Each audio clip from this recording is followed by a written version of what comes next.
Now let's get this straight. Okay, welcome to the show. The big scandal. John Kerry got this Botox treatment.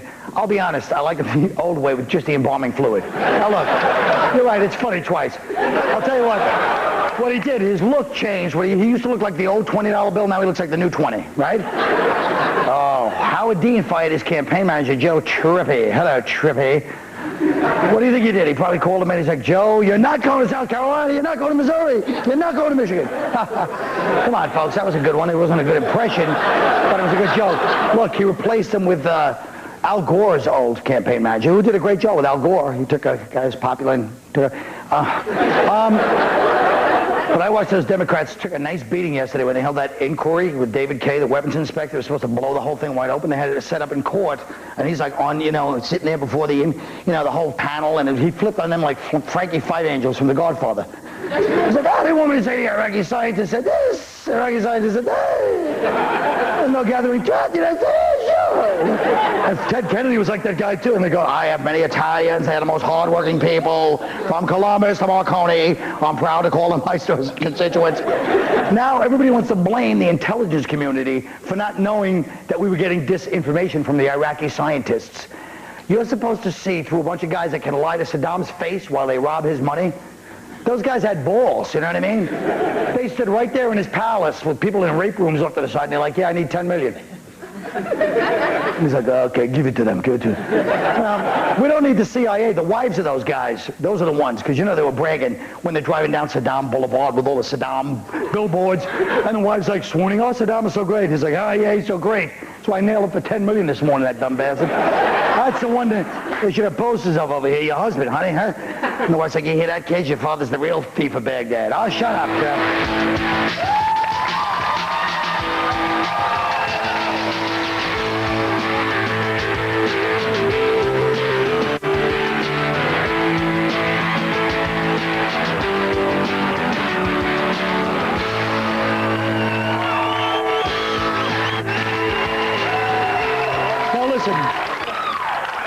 The Supreme Court has agreed to consider outlawing the death penalty for Juvenile, the rapper.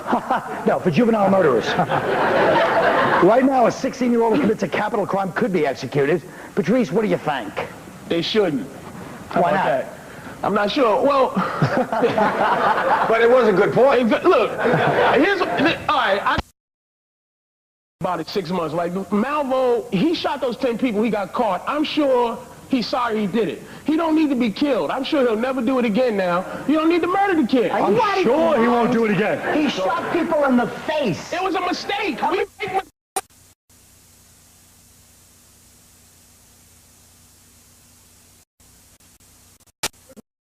Should we kill What about the terrible twos? We should kill them. But let me say something. Robert Kelly, as we all know, was a juvenile felon, delinquent. Show him your head, Bobby. Show him the cuts on your head. Show him what happened. He's got the head. He was in jail for most of his childhood because he's like a high psycho. What does your hair? Listen, psycho. Give him a big head. Wait, don't give him a big head. For the cancer side of it. First of all, Colin, Let Robert tell us the true story. Bubblegum machine, okay? The only difference between me and you... I'm talking about... The only difference between me and you, I didn't rape anybody, you ass. Mom, do not... He's joking. Either way, my Catholic mother's in the house. Either way, Robert went to jail, juvie, for 2 years for a bubblegum machine. Whatever, Robert. Now listen. He raped a bubblegum machine. Listen to me. Exactly. They took his quarter. What do you think? Why there a lot of kids age? No, I wish I could get my question out. Just say it. Hey, what do you got to say? Wasn't there a lot of kids there that should have been killed? It's juvenile hall. No. If you don't want your kid to be a killer, don't give him 3 names. Anybody with 3 names, John Lee, that's the key. Don't give your kid 3 names. I think that they should kill this kid. If you kill somebody, you should be killed. But the only reason why I wouldn't like to see him killed, I would really get satisfaction knowing he's getting jizz bullets shot in his face for the next 20 years. That would make me happy. What about the little girl, the Central Park girl who just got out of jail? She killed a perverted middle-aged Irishman. I think that's wrong. In Central Park. So what was he doing to her? I don't know. She killed him. I don't know what he's doing to her. Gun machine. They were drunk in the park. You should not kill. Look, man, you should not kill. It happens to be, anyway, it's redundant. I don't know any little white boys on death row, so it's redundant Maybe to say. because they don't commit heinous acts. Just the Colin. Stop. Why can't I say that? Stop. There's plenty of white kids on death row. Yeah, name one besides the little fat boy that's skinny now that they just let out of Florida, and that put his big sister in a full Nelson, broke her neck, and he's sorry. What about those Columbine kids? They're dead. We'll never know. They put themselves on. Yeah, they killed themselves. That's what white kids do. They punish themselves. They're so wonderful. Shut up. All right, let's Maybe rather than age, there should be a height requirement, like rides.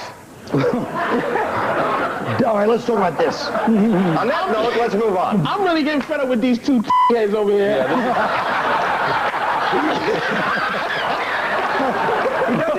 Doesn't he look like my dad? No, he looks a little younger than you. Take better care of yourself. That's from a successful career, you hack. Look at what you get. David Kay, the outgoing chief U.S. weapons inspector, says his inability to find the weapons of mass destruction in Iraq raises serious questions about intelligence gathering. Howie, what do you think? Well, I think that there are serious questions about intelligence gathering, but I believe they gathered the right intelligence. He says that, like you just said earlier, the scientists screwed with, right? So that they were taking the money and they were buying crap, right? Yeah. So instead of uncovering weapons of mass destruction, they uncovered like a Ford Focus and lawn furniture. That's what they were spending the money on. But we thought there was going to be weapons of mass We're destruction. supposed to know everything in the damn world. So we were right. Didn't they say, like, they found those Winnebagos and they said there was labs in the back? Right. And they were like, They were making helium for balloons. They found weapons of mass destruction. Arabs. They're all over there. Now you should have owned that one. That was a good one, Bobby. That was good. Thank you. And Bobby struck those sons of bitches. He grew up in one of those Winnebagos. Bob grew up in one of those crank labs. That's right. Surrounded by gum. When are your friends, and I mean old white men, going to just decide that we can deal with the truth? When are we going to be able to deal with the truth? We all know it was a... We all know. Just say What that. is the truth? The truth is...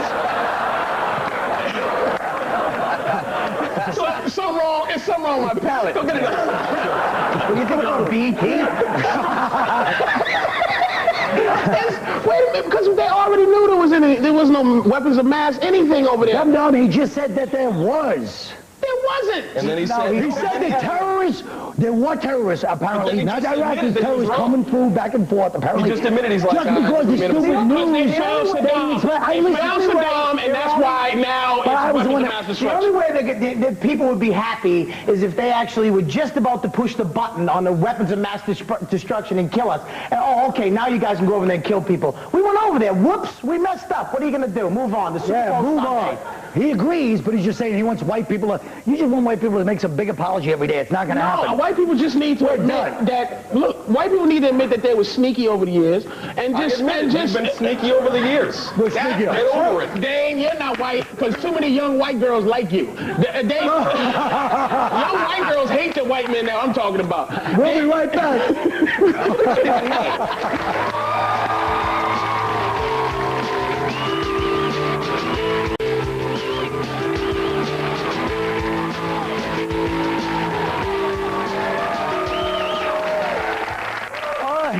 Experts believe that everybody's a little bit gay, and a number of websites offer tests now to help you figure out where you fall on the scale. Before the show, all of us took this test. Now look at this chart, okay? Now I got the sideways picture. That always looks gay. It doesn't matter who it is when you look sideways. Are you talking to me? I'm like a gay De Niro in that one.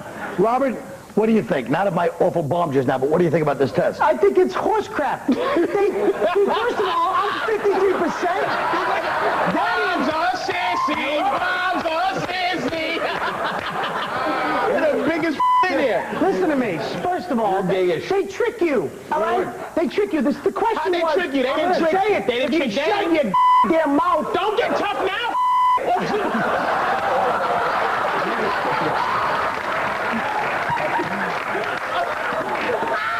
The one word you can't say, and you have to say it, you rebel black man. I'm sorry. First of all, they they ask you a question, okay? They say, do you think your friend is either yes, very sexy, or no, definitely not good looking at all? I think Dane he's a good looking guy.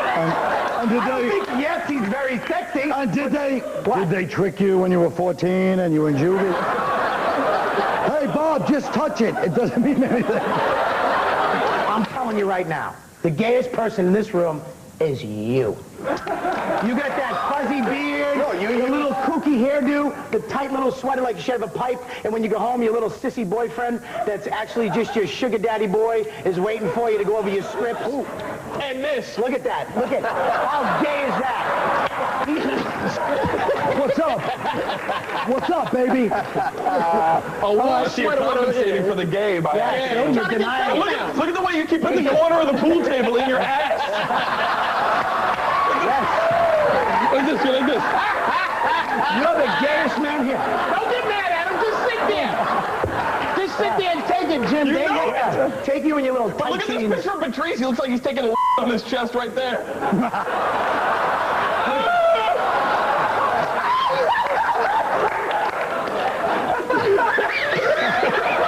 You really do. I was in the room. First of all, he shaves his ass. That wasn't even one of the questions.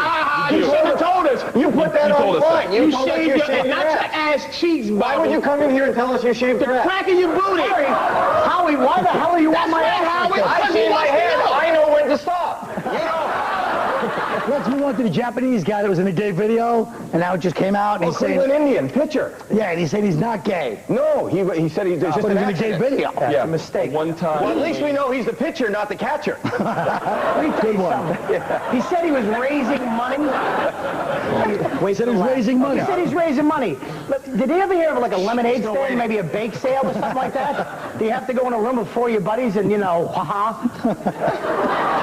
Was that a Japanese? That was a pantomime. A Japanese gay porn. That was a... Can we talk about something right now? Dat Kelly. No. About College Hill, a new reality TV series about 8 black college students premiered last night on BET. Yeah, and you know what we call the show? What? Thank God I'm white. First of all, Patrice, who's going to be the obnoxious black person that cries racism on this show? I want to talk about Bobby being the gayest. We moved on. We're on the black We people haven't now. moved on from your gayness. You're not going to move it on to blackness. I already know the deal about this goofy show. We want to know about your gay problem there, 50%. Well, wait a minute. I think you are being abusive. Shut up. You got a blouse on right now. I think you should get it together, because if you want to be my friend, this isn't the way to go about it. That's tough talk. Don't try to throw us off the set and really be gay. We already know you are. Hey, listen, look at back to the topic. So let's stool upside down and make yourself comfortable. Yeah, Howie! That's right, baby! If you did that in Bobby World voice, it would have been funnier. Listen. What I'm saying about this show. Bob, wait before we talk about this show. Oh, Was God. there ever, please help me. When you were 19, What? sitting at the bar drinking, did you ever think you'd let somebody sit there and tell you that, and you'd sit there and smirk? You half You a trying to man. get me to sucker punch Howie Mandel? I get on this show once a year. I'm not going to ruin my career. And when you were coming up and somebody said that to you, you didn't know, and you sit there cackling like a little bitch. Ooh, you want to take that 53? You want to take that? I'll fight that 46 or something. That's how you want it. I love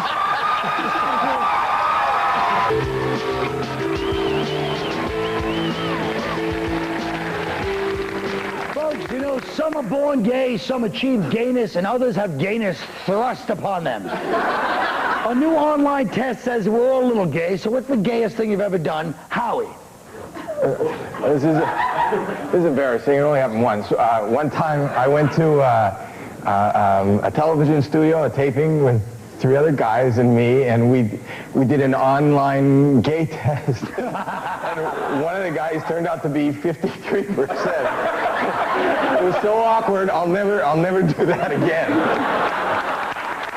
All right, please.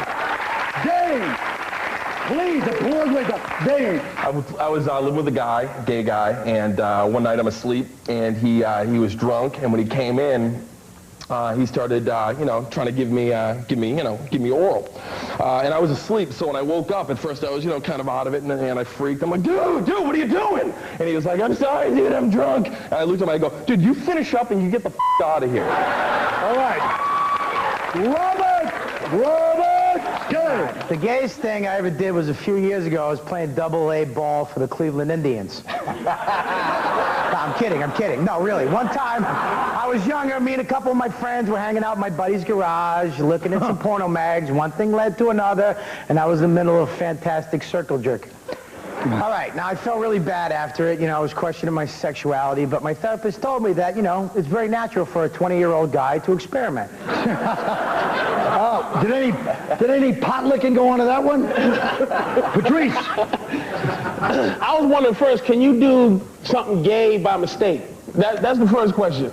I've done a few sissy things that I didn't realize until right after I did it. I sat down and peed once. I tucked my winter sweaters into my pants one time. I did little sissy low giggles like. If I can't find stuff in the cabinet too long, if it takes too long, I get gayer as I can't find it. I'm like, where's the soap? I know that. But the gayest thing I ever did was I was watching a male comic do a half hour on Comedy Central dressed in form-fitting jeans and a tight little wife beater with a drum set in the background. He's the gayest. He's the gayest. And I did. The show. And I did. Good night.